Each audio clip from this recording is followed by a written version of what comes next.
Joel, we're back, and we're talking about one of the great debates in household and restaurant and anywhere that you have a restroom: toilet paper, over or under.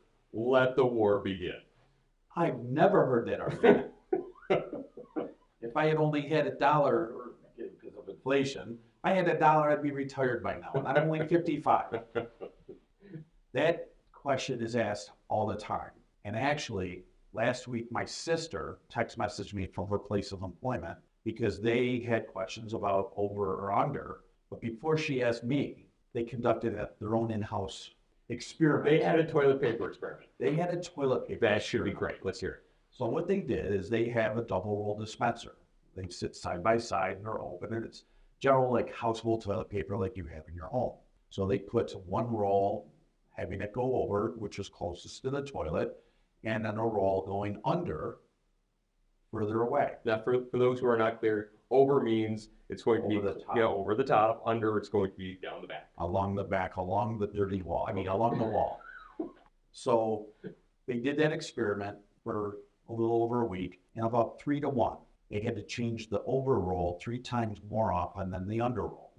So they said, well, it's probably because of the placement, because it was the closest one to the bowl. So they switched it to have the over roll further away from the toilet and the under roll closer to the toilet, and it was still about 3 to 1. Okay. So that helps enforce what the actual rule is. The rule is let the paper come over the top. Why do you know that? Why do I know that? Because there's 2 patents. Who's looked up the patent for toilet paper? Oh, Me, pick me. Pick me. So in 1891, U.S. patent 465,588 on December 22nd of 1891 by Seth Wheeler, the Seth Wheeler. Oh, that's up weird. Out of Albany, New York. Oh, really? That close. So blame New York for one other thing.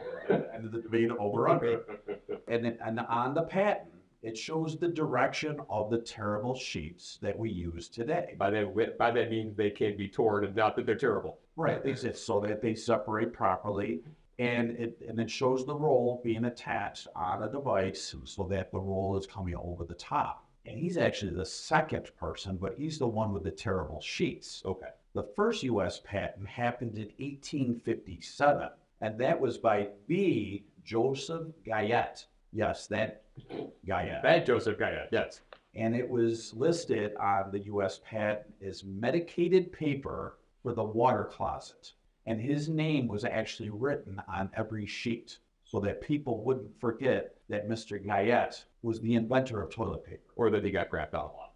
That too. He was on the dirty business and he made sure to make a profit on it. But yes, toilet paper was first invented back in 1857, but how it goes on a roll, that patent was designed in 1891. Okay, now I am curious. Other mechanical reasons for over as the proper insulation. Well, and I kind of joked about that earlier in the podcast. And the reason why is when you have the paper go under, the direction of the paper is along the wall. Usually people, when it goes under, that roll tends to have a little bit longer lead on it. So it's dragging down the wall and sometimes all the way to the floor. And do you really want to put that on you? That's exactly right, because we all have heard about the toilet sneeze. Or maybe not. It'll be a big podcast coming up.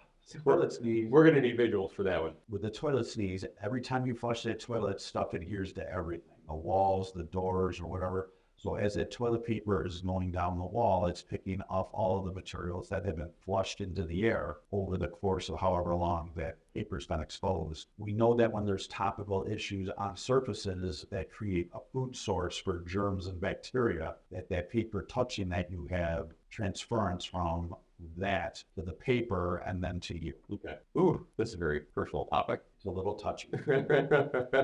Joel, can I also assume that as far as simply the space that's caused with the roll going over the top, does give you a place to put your hand in there and get a better grip on the paper? A little bit better, yes.